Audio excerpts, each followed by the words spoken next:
الحمد لله وكفى وسلام على عباده الذين اصطفى أما بعد فأعوذ بالله من الشيطان الرجيم بسم الله الرحمن الرحيم وما أصابكم من مصيبة فبما كسبت أيديكم ويعفو عن كثير قال النبي صلى الله عليه وسلم التائب من الذنب كمن لا ذنب له أو كما قال عليه الصلاة والتسليم رب اشرح لي صدري ويسر لي أمري واحلل عقدة من لساني يفقهوا قولي سبحانك لا علم لنا إلا ما علمتنا إنك أنت العليم الحكيم إن الله وملائكته يصلون على النبي يا أيها الذين آمنوا صلوا عليه وسلموا تسليما اللهم صل على محمد عبدك ورسولك وصل على المؤمنين والمؤمنات والمسلمين والمسلمات صدق الله العظيم وصدق رسوله النبي الكريم ونحن على ذلك لمن الشاهدين والشاكرين والحمد لله رب العالمين۔ توفیق الہی اپنے محبوب مرشد پاک کی برکت سے رمضان سے پہلے عصر کے بعد جو نشست چل رہی تھی اس میں اس پر بات چل رہی تھی کہ اس وقت ساری دنیا میں کرونا وائرس کی وبا پھیلی ہوئی ہے اور بلا کسی تفریق کے مذہب و ملت کی تفریق یا کوئی رنگ و نسل کی تفریق کے سارے انسانوں کو اپنی لپیٹ میں لے رکھا ہے، اور یہ ایسی وبا ہے کہ جو اللہ تعالیٰ کے غصے کی اور ناراضگی کی علامت ہے۔ اب ایسی حالت میں اللہ ہمارا رب ہے، ہمارا مالک ہے، خالق ہے، پیدا کرنے والا ہے، ہماری ضروریات کو پورا کرنے والا ہے،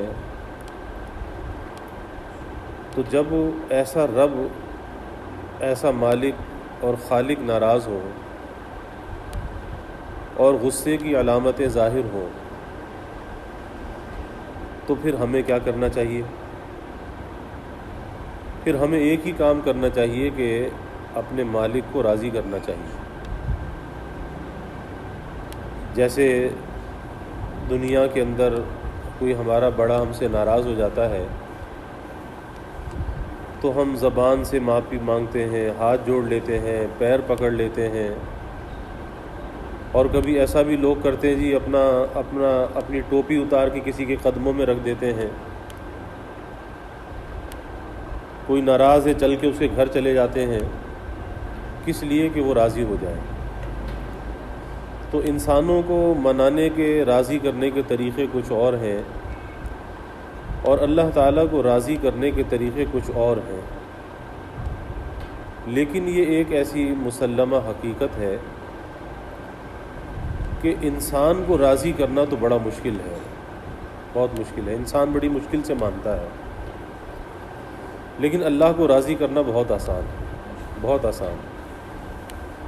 جتنا آسان اللہ کو راضی کرنا ہے، اللہ کو منانا ہے، وہ اتنا کسی انسان کو راضی کرنا آسان نہیں ہے۔ تو جو رب اتنی آسانی سے مان جاتا ہو، معاف بھی کر دیتا ہو، درگزر بھی کر دیتا ہو، اور ہمارا مالک اور خالق بھی ہو، اور اس کے بغیر ہمیں کوئی چارہ بھی نہ ہو، تو پھر ایسے رب کو منانے میں دیر نہیں کرنی چاہیے، کیونکہ وہ قادر مطلق بھی ہے۔ اور یہ دنیا کے اندر جو آفات و بلیات آتی ہیں سب اللہ کی طرف سے آتی ہیں، اللہ کی طرف سے، اور وہی رب ہے جو اسے روک سکتا ہے، اسے واپس بھیج سکتا ہے، اس کے نقصانات سے، اس کے مضر اثرات سے بچا سکتا ہے۔ اس کے لیے ضرورت اس بات کی ہے کہ بندہ اپنے اللہ سے اپنے تعلق کو مضبوط کرے، اللہ کے ساتھ تعلق کو جوڑے۔ اور اسی پر ہمیں رمضان سے پہلے ہماری نشست چل رہی تھی عصر کے بعد کی۔ اب رمضان میں عصر کے بعد کی جو نشست ہے اس کا ناغہ ہوتا ہے، اور ظہر کے بعد یہ 2:30 سے 3 تک ہمارے حضرت نور اللہ مرقدہ کا معمول تھا۔ تو یہی سوچا کہ وہ جو سلسلہ چل رہا تھا اسی کو جاری رکھا جائے کہ اللہ تعالیٰ کے ساتھ ان حالات حاضرہ میں ہم اپنے تعلق کو کیسے مضبوط کریں، اور کیسے اللہ تعالیٰ کے غصے کو ٹھنڈا کریں، اللہ کی ناراضگی کو دور کریں، کہ سارے عالم پر جو وبا ہے، جو پریشانی ہے، اللہ تعالیٰ اس وبا کو، اس پریشانی کو دور کر دے۔ اور اب تو ایک بڑا فائدہ یہ بھی ہے کہ رمضان کا مبارک مہینہ شروع ہو چکا ہے۔ رمضان اللہ تعالیٰ کی رحمتوں کا مہینہ ہے، اور اللہ تعالیٰ خود فرماتے ہیں سبقت رحمتی علی غضبی، کہ میری رحمت میرے غضب پر غالب آ گئی۔ تو جب ان کی رحمت ان کے غضب پر سبقت لے گئی، اور یہ رمضان کا مہینہ اس کا پہلا عشرہ رحمت والا ہے، تو کیا بعید ہے کہ اگر ہم صدق دل سے اللہ کی طرف رجوع کریں، اللہ سے معافی مانگیں، اور ہمیشہ کے لیے اللہ کو راضی رکھنے کا عزم کریں۔ توبہ یہی ہے کہ انسان ساری زندگی کے لیے ایک عزم، ایک ارادہ کر لے کہ میں اپنے اللہ کو راضی رکھوں گا، اپنے اللہ کو ناراض نہیں کروں گا۔ تو کوئی بعید نہیں ہے کہ اللہ تعالیٰ اس مشکل کو، اس پریشانی کو، اس وبا کو ہم سے اور سارے عالم سے دور فرما دیں، کیونکہ صدق کے ساتھ، سچائی کے ساتھ ایک آہ دل سے ایسی نکلتی ہے کہ ایک آدمی کی نکلی ہوئی آہ جو ہے وہ ساری دنیا کی کایا کو پلٹ سکتی ہے۔ اللہ وہ سچائی ہمیں عطا کر دے، ہم تو نکمے ہیں، ناکارہ ہیں۔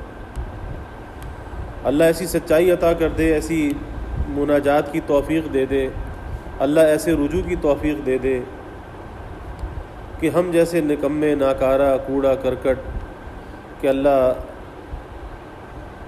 ہمارے گناہوں کی نحوست سے سارے عالم کو بچائے، ہمیں خود کو محفوظ فرمائے، اور اللہ کوئی ایسی مناجات کی، استغفار کی، کوئی صدقہ خیرات کی، کوئی عبادت کی اللہ توفیق عطا فرما دے کہ جس سے سارے عالم سے یہ وبا دور ہو جائے اور ساری انسانیت کو امن اور سلامتی حاصل ہو جائے۔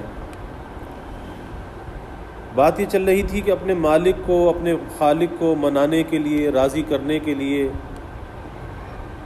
اس کے کچھ ذریعے ہیں، اور ان ذرائع میں سے ایک پہلا ذریعہ میں نے عرض کیا تھا کہ وہ توبہ ہے، اور توبہ پر تفصیل کے ساتھ بات ہوئی کہ توبہ کسے کہتے ہیں، توبہ کی کیا فضیلت ہے، توبہ کی کیا شرائط ہیں،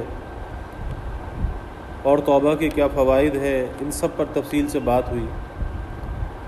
پھر اس کے بعد تو اللہ کو راضی کرنے کا، اللہ کو منانے کا، اللہ کے غصے کو دور کرنے کا، اور اللہ تعالیٰ کے انعامات کو لینے کا جو دوسرا ذریعہ ہے وہ استغفار ہے، کہ بندہ کثرت سے اللہ کی بارگاہ میں استغفار کرے، اور استغفار کے بے شمار فوائد ہیں، اس پر بھی تفصیل سے بات ہوئی۔ پھر گزشتہ کئی روز سے تیسرے موضوع پر بات چل رہی تھی کہ اللہ کے غصے کو ٹھنڈا کرنے والی، بلاؤں کو ٹالنے والی تیسری چیز جو ہے وہ اللہ کے راستے میں صدقہ کرنا ہے، صدقہ کرنا ہے۔ اس پر بھی بات ہوئی کہ صدقہ کس کس طریقے سے کیا جا سکتا ہے۔ صدقہ مال سے بھی ہوتا ہے، کسی کی مدد کر کے بھی ہوتا ہے، کسی کو اچھی بات بتا کر بھی ہوتا ہے۔ تو ایک قسم کا صدقہ تو اکثر لوگ جانتے ہیں کہ اپنے مال میں سے کچھ اللہ کے راستے میں خرچ کر دینا، لیکن اللہ کے حبیب صلی اللہ علیہ وسلم نے بہت سی ایسی چیزیں بھی بیان فرمائیں کہ جس میں کچھ خرچ تو نہیں ہوتا، مال خرچ نہیں ہوتا، لیکن انسان اگر اپنی ذات سے کچھ ایسی خیر خواہی کا کام کر لے کوئی نیکی کر لے، کوئی بھلائی کر لے، کسی کو برائی سے روک دے تو اللہ تعالیٰ اس پر بھی صدقے کا اجر عطا فرماتے ہیں۔ اب ظاہر ہے کہ اگر ایک آدمی خرچ کرنے کی اہلیت نہیں رکھتا تو کم از کم اچھی بات تو کر سکتا ہے، کسی کو برائی سے تو روک سکتا ہے، کسی کی مدد پر مدد کر سکتا ہے، دل کے اندر کسی کے لیے خیر خواہی رکھ سکتا ہے۔ تو یہ بہت سی ایسی باتیں ہیں جو آپ صلی اللہ علیہ وسلم نے بیان فرمائی کہ بظاہر تو چھوٹی چھوٹی سی باتیں ہیں، لیکن اللہ تعالیٰ اس پر بھی صدقے کا اجر عطا فرماتا ہے۔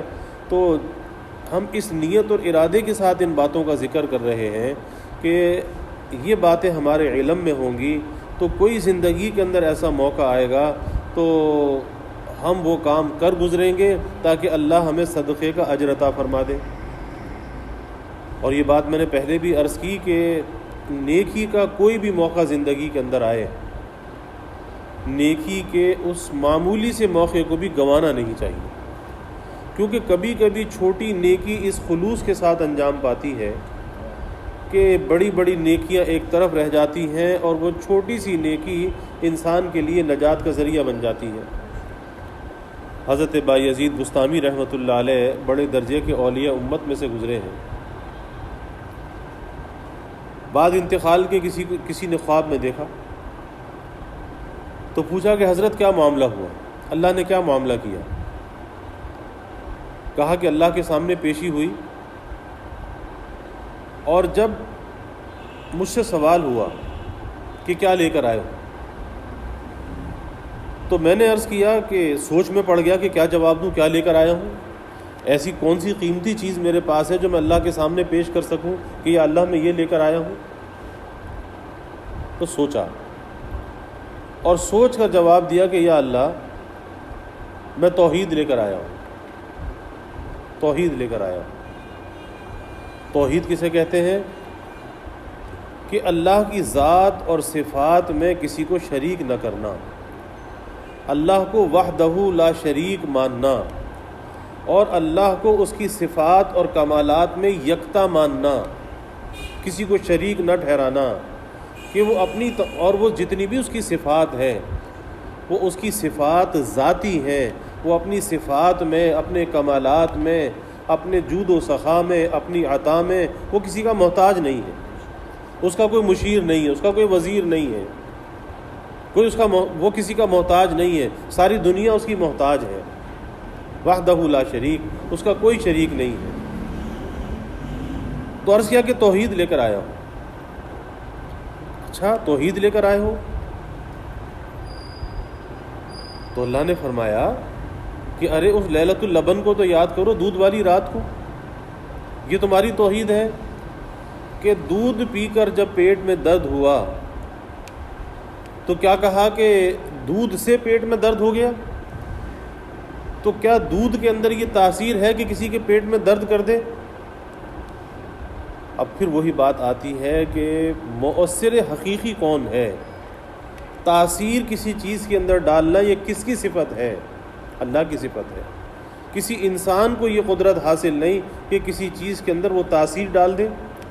مؤثر حقیقی اللہ رب العزت کی ذات ہے کہ ڈاکٹر اور حکیم دوا تو دے سکتا ہے لیکن اس دوا میں شفا کی تاثیر کا آ جانا یہ من جانب اللہ ہے۔ کوئی ڈاکٹر، کوئی حکیم، کوئی طبیب اس دوا کے اندر شفا نہیں ڈال سکتا۔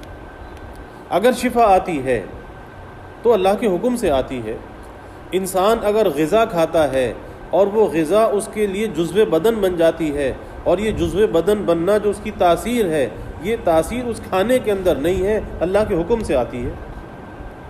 تو یہ ہر انسان کا یقین ہونا چاہیے کہ دکان اسے رزق نہیں دیتی، دکان ایک وسیلہ ہے، رزق اللہ دیتا ہے، رزق اللہ دیتا ہے۔ نوکری ایک وسیلہ ہے، رزق اللہ دیتا ہے۔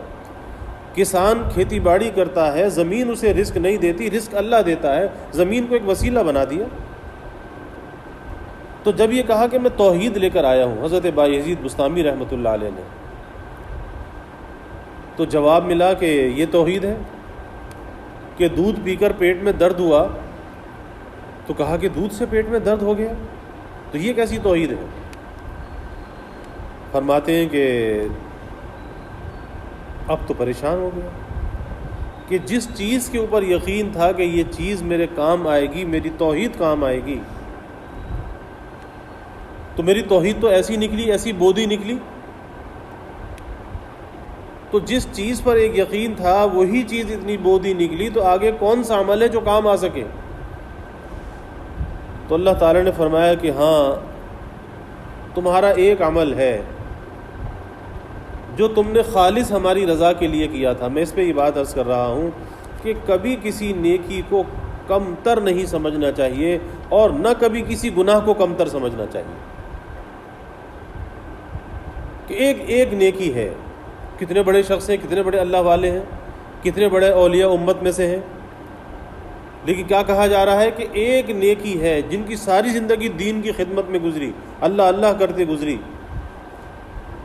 لیکن وہی بات ہے کہ محبوب کو پسند آ جائے، معمولی سی بات پسند آ جائے اور اسی پر اس کا فضل ہو جائے۔ اس لیے کرتے رہنا چاہیے، کرتے رہنا چاہیے، بچتے رہنا چاہیے، بچتے رہنا چاہیے۔ کس چیز پر فضل ہو جائے اور کس چیز سے بچنا وہاں پہ کام آ جائے، اور یہی تقویٰ ہے، یہی تقویٰ کی تعریف ہے۔ اور یہ رمضان ہمیں تقویٰ کا درس دیتا ہے، یہ رمضان ہمیں متقی بنانے کے لیے آیا ہے کہ کرتے بھی رہو اور بچتے بھی رہو، بس یہی تقویٰ کی تعریف ہے۔ اور اس کرتے رہو گے، بچتے رہو گے، بس اللہ تمہیں اپنے محبوبین میں، اپنے متقین میں شامل کر لے گا۔ تو کہا کہ ایک عمل تھا جو خالص ہماری رضا کے لیے، بس وہ ہمیں پسند آ گیا اور اس پہ تمہیں بخشے دیتے ہیں۔ اور وہ عمل کیا تھا؟ بظاہر تو اگر ہم سنتے ہیں تو بڑی معمولی سی بات نظر آتی ہے، لیکن وہی بات کہ میاں کو جو پسند آ جائے، جو ان کو پسند آ جائے۔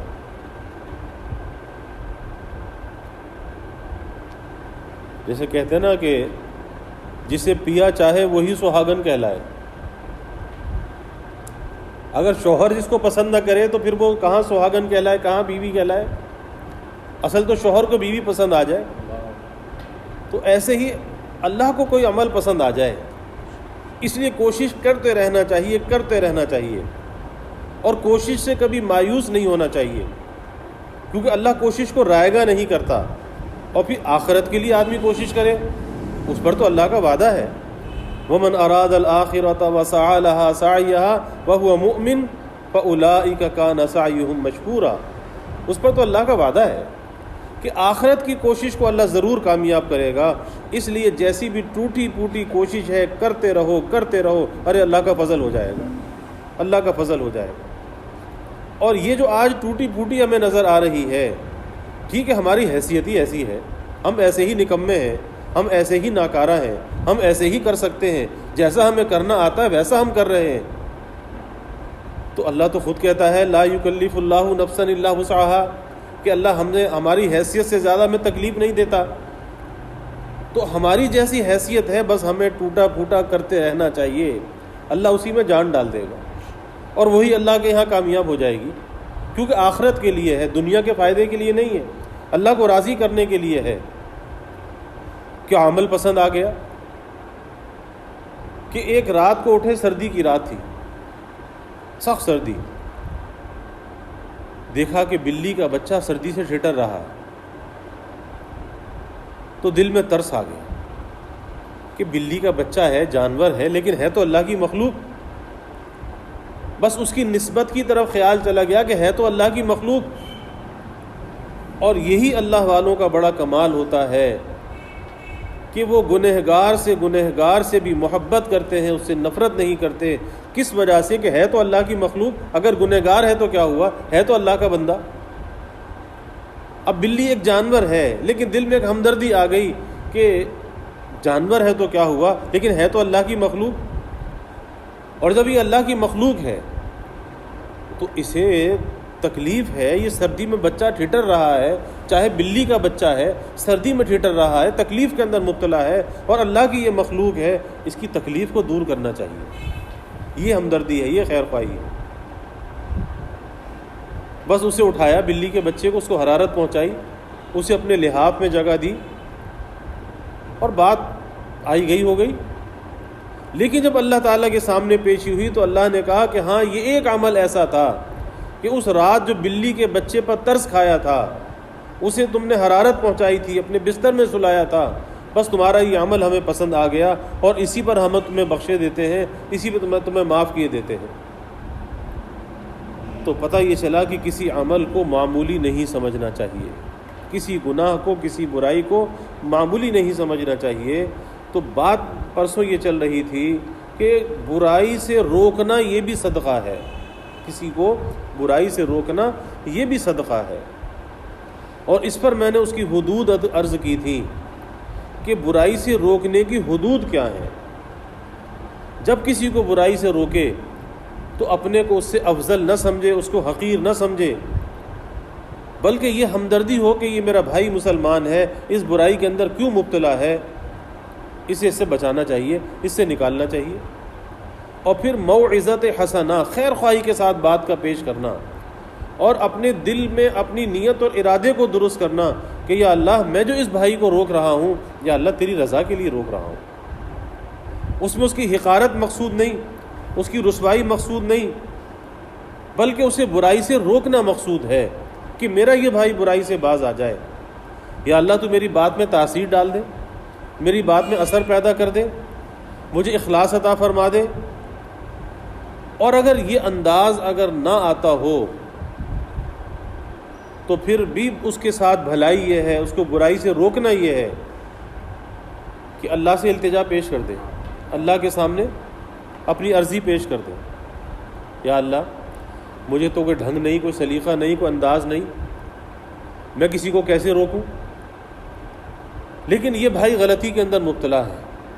اے اللہ تو تو قادر ہے، تو تو برائی سے روک سکتا ہے، تو اس کے حق میں تجھ سے دعا کرتا ہوں کہ یا اللہ اس بھائی مسلمان کو اس برائی سے نکال دے، اس گناہ سے یا اللہ تو اس کو بچا لے۔ جیسے واقعہ آتا ہے، حضرت غوث پاک رحمۃ اللہ علیہ کو کشف سے معلوم ہوا کہ فلاں آدمی 70 دفعہ زنا کرے گا، کشف سے معلوم ہو گیا۔ اللہ تعالیٰ اپنے بعض بندوں کو یہ خصوصیت عطا فرماتے ہیں، غیر اختیاری چیز ہے، کشف اختیاری چیز نہیں ہے۔ اب اللہ سے دعا کی، اللہ سے رونا شروع کر دیا، یا اللہ اس کو اس برائی سے بچا لے، یا اللہ اس کو اس برائی سے بچا لے۔ اللہ تعالیٰ نے دعا کو قبول کر لیا۔ دیکھا کہ لوگ اس شخص کو چارپائی پر ڈال کر لائے کہ حضرت یہ تو مرنے کے قریب ہے۔ کیا ہوا؟ کہا کہ ایک ہی رات میں 70 دفعہ اسے احتلام ہوا ہے، جیسے سوتا تھا فوراً احتلام، سوتا تھا احتلام، سوتا تھا احتلام، ایک رات میں 70 دفعہ۔ اب یہ تو مرنے کے قریب ہے۔ حضرت نے فرمایا الحمدللہ، اللہ کا شکر ہے۔ لوگوں نے کہا کہ حضرت آپ اللہ کا شکر ادا کر رہے ہیں، اس کی تو جان جا رہی ہے، اور آپ کہہ رہے ہیں الحمدللہ۔ فرمایا کہ ہاں، میں کس بات پہ الحمدللہ کہہ رہا ہوں؟ میں اس بات پر الحمدللہ کہہ رہا ہوں کہ مجھے کشفاً یہ معلوم ہوا تھا کہ یہ شخص 70 دفعہ زنا کرے گا۔ میں نے اللہ تعالیٰ سے دعا کی، اللہ نے میری دعا کو قبول فرمایا، اللہ نے اسے زنا سے بچا لیا، اس برائی کے مصرف کو بدل دیا۔ 70 دفعہ وہ کام ہونا تو تھا، وہ برائی ہونی تو تھی، لیکن اب اس کا مصرف بدل گیا۔ اب اسے جو بار بار احتلام ہوتا رہا، اللہ اس پر بھی اجر عطا کرتا ہے۔ تو اس لیے اس بھائی مسلمان کے حق میں دعا کر دیں۔ اگر کہنے کا سلیقہ نہیں آتا، یا اللہ اس کو برائی سے بچا لے۔ اور اس کا ایک بہت بڑا فائدہ ہے کہ جب ہم غائبانہ کسی بھائی مسلمان کے لیے دعا کرتے ہیں، کسی نعمت کے لیے دعا کرتے ہیں، تو فرشتہ اس پہ آمین کہتا ہے۔ کسی برائی سے رکنے کی دعا کرتے ہیں، فرشتہ اس پہ آمین کہتا ہے۔ تو پتہ یہ چلا کہ جہاں اللہ ہماری دعا سے اس کو برائی سے بچائے گا، اس کے لیے بچنے کا انتظام فرمائے گا، تو فرشتے کی آمین ایسی ہے کہ ہم بھی اس برائی اور بلا سے، مصیبت سے، اس گناہ سے ہم بھی محفوظ رہیں گے۔ یہ سب سے بڑا فائدہ ہے۔ خالی یہی نہیں کہ ہم جو دعا اس کے حق میں کر رہے ہیں اس کو فائدہ ہوگا، ارے بھائی فائدہ تو ہمیں بھی ہوگا۔ اور حدیث شریف میں آتا ہے کہ غائبانہ جو دعا کی جاتی ہے اپنے کسی بھائی مسلمان کے لیے، سب سے پہلے اللہ قبول کرتا ہے کہ اس میں خلوص ہی خلوص ہے. اس سامنے والے کو پتہ نہیں کہ میرے لیے کون دعا کر رہا ہے، اس میں ریا اور دکھلاوا کہیں آ سکتا ہے؟ اس میں خلوص ہی خلوص ہے کہ یہ غائبانہ ہمدردی ہے، خیر خواہی کا جذبہ ہے، اور یہ دعا کر رہا ہے کہ یا اللہ اس بھائی کو اس برائی سے بچا لے، تو اس میں خیر ہی خیر ہے. اور اللہ سب سے پہلے یہ دعا قبول کرتا ہے، فرشتہ اس پہ آمین کہتا ہے، اور جو دعا دوسرے کے حق میں یہ مانگ رہا ہے وہ دعا اس کے خود کے حق میں بھی قبول ہوتی ہے، اور اللہ اس کو بھی برائی سے بچاتا ہے. تو اس لیے برائی سے روکنا یہ بھی صدقہ ہے، اس کے لیے کوشش کرتے رہنا چاہیے. اور اس کے درجے میں نے عرض کیے تھے کہ جب برائی کو دیکھے تو بھائی کبھی برائی کو اچھا نہ سمجھے، اچھا نہ سمجھے. یہ تو ہمارے ایمان کے تقاضے کے خلاف ہے کہ بدبو ہے تو بدبو سمجھے، غلاظت ہے تو غلاظت سمجھے. یہ نہیں کہ رات کو دن کہنے لگے اور دن کو رات کہنے لگے اور خوشبو کو بدبو اور بدبو کو خوشبو کہنے لگے. یہ تو ایمان کے تقاضے کے خلاف ہے. ایمان کا تقاضا یہ ہے کہ برائی کو برا کہے، اور انسان ہے، بشر ہے، کبھی برائی میں مبتلا ہو سکتا ہے. اگر خود بھی کسی برائی میں مبتلا ہو جائے نہ چاہتے ہوئے بھی، جب بھی برائی کو برا سمجھے، کبھی برائی کو اچھا نہ سمجھے. اور جب تک برائی کو برا آدمی سمجھتا رہے گا، اللہ اسے توبہ کی توفیق دیتا رہے گا، اللہ اسی خطا کو معاف کرتا رہے گا. اس لیے کبھی آزاد اور بے باک نہیں ہونا چاہیے، بے باک نہیں ہونا چاہیے. تو پہلی بات جس پر بات چل رہی تھی کہ برائی سے روکنا صدقہ ہے، اور ہم بھی برائی سے دوسروں کو روک سکتے ہیں. اور اس کی آسان سی صورت یہ ہے کہ ایک زبان کی تبلیغ ہوتی ہے، ایک اپنے عمل اور کردار کی تبلیغ ہوتی ہے. اور پہلی تبلیغ کا جو درجہ ہے وہ اپنے عمل اور کردار کی تبلیغ ہے کہ آدمی پہلے خود برائی سے رکنے والا بن جائے. اور جب آدمی خود برائی سے رکتا ہے، خود گندگی سے بچتا ہے، تو اس کے اچھے اثرات خود بخود معاشرے کے اندر پھیلنے لگتے ہیں، اس کے قرب و جوار میں پھیلنے لگتے ہیں. ایک آدمی اگر اچھی گفتگو کرتا ہے، شستہ شائستہ تہذیب والی باتیں کرتا ہے، اس کا اپنا ایک اثر ہوتا ہے، لوگوں کے دلوں پہ وہ بات اثر انداز ہوتی ہے. اور ایک آدمی تلخ گفتگو کرتا ہے، گفتگو میں گالیاں بکتا ہے، فحش باتیں کرتا ہے، گندی زبان استعمال کرتا ہے، اس کا ایک اثر الگ ہوتا ہے. تو جو آدمی شستہ شائستہ گفتگو کرتا ہے، نپے تلے الفاظ میں کرتا ہے، وہ دلوں پر اثر انداز ہوتی ہے، اور لوگ اس کے گرویدہ ہوتے ہیں، لوگ اس کی بات کو سننا چاہتے ہیں. اور جو آدمی الٹی سیدھی بکواس ہانکتا ہے تو لوگ اس سے بچتے ہیں، پھر اس کی بات کو سننا نہیں چاہتے، اس کی بات کے اندر اثر نہیں ہوتا. تو اس لیے سب سے پہلے اپنے آپ کو درست کرنا چاہیے، اپنے آپ کو برائی سے روکنا چاہیے. اور یہ رمضان کا مہینہ ہمیں یہی سکھانے کے لیے آتا ہے. پورے سال کے لیے ہمارے ایک اندر کی اوور ہائلنگ کے لیے، اندر کی صفائی کے لیے، اندر کی نزہت اور پاکیزگی کے لیے، روح کی پاکیزگی کے لیے یہ مہینہ ہمیں عطا کیا جاتا ہے. اور جتنی روحانیت انسان کے اندر روزے سے پیدا ہوتی ہے، اتنی روحانیت کسی اور عمل سے پیدا نہیں ہوتی. روزے کو بڑا دخل، بڑا دخل. اس لیے اللہ کے حبیب صلی اللہ علیہ وسلم کی حیات طیبہ میں روزے کی عبادت رمضان کے علاوہ بھی کثرت سے ملتی ہے کہ انسان کی روحانیت کو یہ پروان چڑھاتا ہے.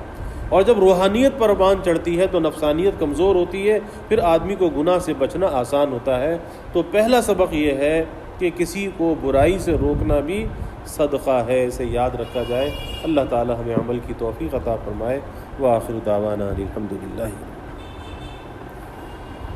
للہ رب العالمین والعاقبۃ للمتقین والصلاة والسلام علی اشرف الانبیاء والمرسلین.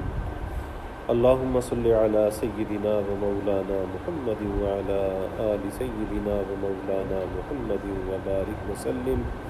ربنا آتنا فی الدنیا حسنہ وفی الآخرۃ حسنہ وقنا عذاب النار. ربنا اتمم لنا نورنا واغفر لنا انك على كل شيء قدير. ربنا ظلمنا انفسنا وان لم تغفر لنا وترحمنا لنكونن من الخاسرين.